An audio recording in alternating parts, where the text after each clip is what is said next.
नमस्कार, MP news cast में आपका स्वागत है। मैं हूं आपके साथ आशी तिवारी। देश दुनिया की तमाम बड़ी खबरों के लिए बने रहिए हमारी न्यूज। फतेहपुर आने वाली नवरात्रि पर्व में दुर्गा पूजा एवं विसर्जन को लेकर खागा कोतवाली परिसर में खागा उप जिलाधिकारी अवनीत कुमार की अध्यक्षता में पीस कमेटी की बैठक हुई, जिसमें खागा पुलिस क्षेत्राधिकारी, खागा नगर पंचायत अधिशासी अधिकारी, व्यापार मंडल टीम, बिजली विभाग अवर अभियंता, फायर ब्रिगेड प्रभारी, खागा कोतवाली प्रभारी, कस्बा इंचार्ज, चौकी प्रभारी, हल्का इंचार्ज, ग्राम प्रधान एवं साम्भ्रत वर्ग के लोग उपस्थित रहे। आप लोगों को बताते चलें कि नवरात्रि पर्व उल्लास पूर्वक मनाया जाता रहा और मनाया भी जाएगा। इसके लिए किसी को कोई भी मना नहीं करेगा, लेकिन कुछ जनता के हित के नियम बनाए गए हैं, उन्हीं नियम के मुताबिक करेंगे तो सबके लिए फायदेमंद होगा। जैसा पुरानी कमेटी पुरानी जगह को फिर से परमिशन लेके और नई जगह का चुनाव एवं नए पंडाल के लिए परमिशन नहीं होगा। रात्रि जागरण कार्यक्रम या भंडारे का आयोजन करना है तो उसे भी परमिशन के मुताबिक ही करें। और विसर्जन कहाँ कब करेंगे, डीजे नहीं होगा। कुछ साउंड बजा सकते हैं, वह भी कम आवाज में।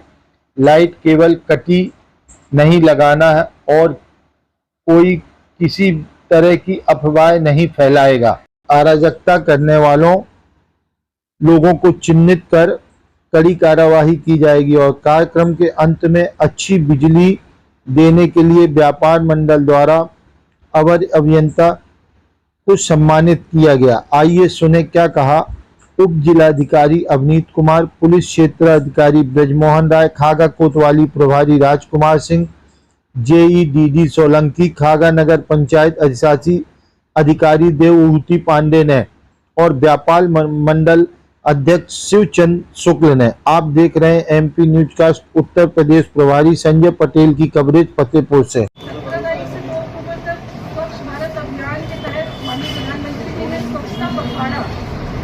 मनाने का आयोजन किया है, जिसके संबंध में भी 3 बजे जिलाधिकारी महोदय द्वारा बैठक की जाएगी और हमारे कार्यालय में भी आपकी की जाएगी। तो जितने भी पंडाल हैं उनकी सूचियाँ हम लोगों ने बना ली है, जहाँ जहाँ लगती है, और यदि किसी की सूचना ना हो तो नगर पंचायत को उपलब्ध करा दें। हमारे क्षेत्र में जितने ही पंडाल हैं और साफ सफाई व्यवस्था से लेकर लाइट की व्यवस्था और पेयजल व्यवस्था नगर पंचायत पूर्ण रूप से सुनिश्चित कराएगी। इसका मैं आप लोगों को आश्वासन देता हूँ कि सुरक्षा दृष्टि के हिसाब से आप लोग अपने टेंट को आयोजन करेंगे, लगाएंगे तो बिजली का कोई भी तार जो टेंट के आप लगा रहे हैं उसका कोई भी तार में कट नहीं होना चाहिए। व्यवस्थित तरीके से आप कहें तो हम केबल को अपने लाइनमैन के द्वारा पोल से जोड़ देंगे। उस केबल को आप फ्लैट रखिएगा और किसी उससे लपेटिएगा नहीं रोड वाले से, क्योंकि बच्चे जब आते हैं आरती होती है तो बच्चे पकड़ लेते हैं उसको। वो तार कटा हुआ नहीं होना चाहिए।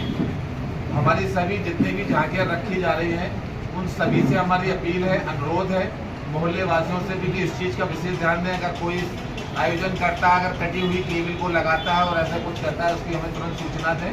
और कहीं अगर करंट आता है, हमारा ग्रुप इलेक्ट्रिसिटी ग्रुप बना हुआ है, उसको हम फॉलो करते हैं। तुरंत ही 10 से 15 मिनट में हम उस समस्या का निस्तारण करते हैं। तो हमारी यही अपील है कि कोई भी कटी हुई केबल का उपयोग ना करें और कम से कम अपना लोड का उपयोग करें, क्योंकि झांकियाँ काफ़ी रखी जाएंगी।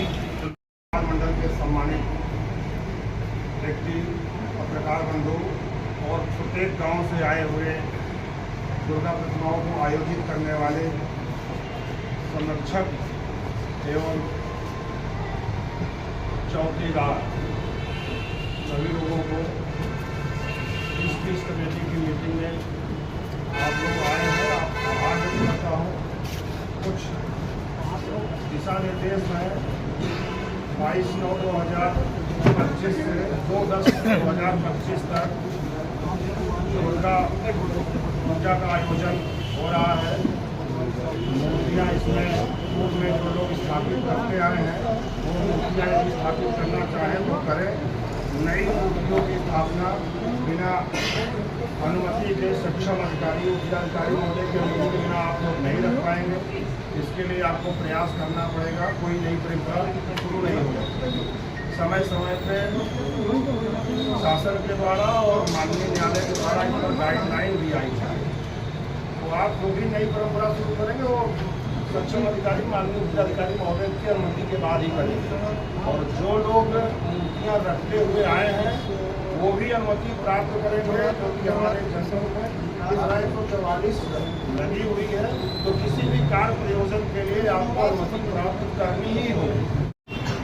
समिति की बात को थोड़ा सा आगे बताया था कि 11 से लेकर 15 लोगों के बीच, तो गत वर्ष भी ये समितियाँ बनाई गई थी और जितने समिति के सदस्य सारे लोगों के मोबाइल नंबर उसमें लिखे गए थे और कम से कम 3-4 आदमी उसमें पंडाल में सोते भी हैं।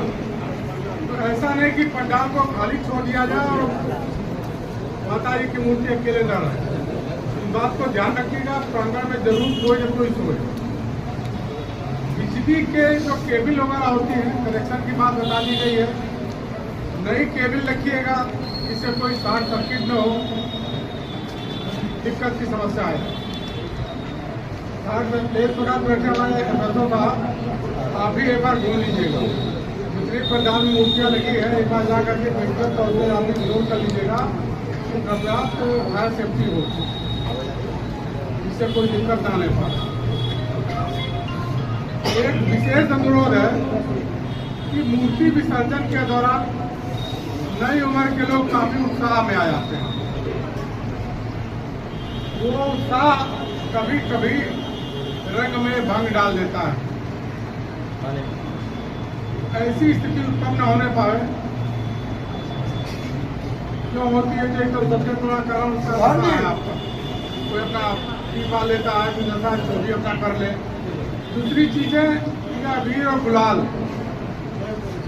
सीधे मुख में फेंकते, तो पिछली बार मैं देख रहा था, कहीं सुनने में आया है कल एक मीटिंग में कि गेरू भी उपयोग लोग कर रहे हैं।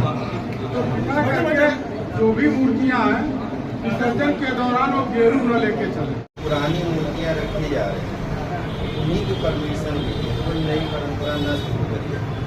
शासन का भी यही निर्देश है कि कोई भी नई परंपरा न शुरू करिए। इससे होगा क्या कि फायदा ये भी है कि आपका आपसी भाईचारा भी बढ़ेगा। अगर मोहल्ले में एक प्रतिमा रखी गई है, आप लोग वहाँ जाएंगे तो मेल मिलाप बढ़ेगा और परमिशन जरूर ले लीजिए। और जैसा कि शुक्ला जी ने भी बताया, इसके इतर और कोई अगर कार्यक्रम आपको आयोजित करना है, भंडारा करवाना है या जागरण करवाना है, तो उसकी अनुमति जरूर ले लीजिए शासन से या प्रशासन से, तो उसमें फिर आपकी जिम्मेदारी कम हो जाती है। पुलिस विभाग भी वहाँ पर रहता है, तो कोई भी न्यूसेंस होने की जो प्रवृत्ति होती है वो कम हो जाती है। और साफ सफाई के लिए जैसे ईओ साहब भी तो उनको बता दिया गया है, और जो गांव का एरिया है वहाँ के लिए ईओ साहब को पत्र लिख दिया जाएगा। दूसरा जो बिजली और दूसरा जो बिजली वाला इशू है, प्रयास ये करिए अगर कोई तार है तो उसके नीचे पंडाल ना लगाइए, थोड़ा सा आगे पीछे कर दीजिए। और अगर ऐसा है जरूरी कि उसके अलावा जगह नहीं है, कहीं पे हो सकता है ऐसा, तो अगर तार नीचे है तो या तो फिर हमको संज्ञान में लाइए या जेई साहब है, उसको टाइट करवा दिया जाएगा, तो उसके बाद ही लगाइए। क्योंकि कभी कभी होता है कि शॉर्ट सर्किट हो जाता है या कुछ भी होता है, तो फिर प्रॉब्लम क्रिएट होती है। और जो सबसे मुख्य बात यह है कि अगर कोई भी स्थिति आती है, तो आप लोग बड़े समझदार व्यक्ति हैं, 8-9 महीने हमको भी हो गया, तो ऐसी कोई घटना हुई नहीं है। उसमें स्थितियाँ तभी खराब होती है कि जब लोग कानून अपने हाथ में ले लेते हैं। प्रयास ये करिए कि अगर कोई ऐसी स्थिति आती है तो हम लोगों को अवगत कराइए, हम हैं सीओ साहब हैं, मौके पे पहुंच के मामले को सुलझाया जाएगा, कानून अपने हाथ में न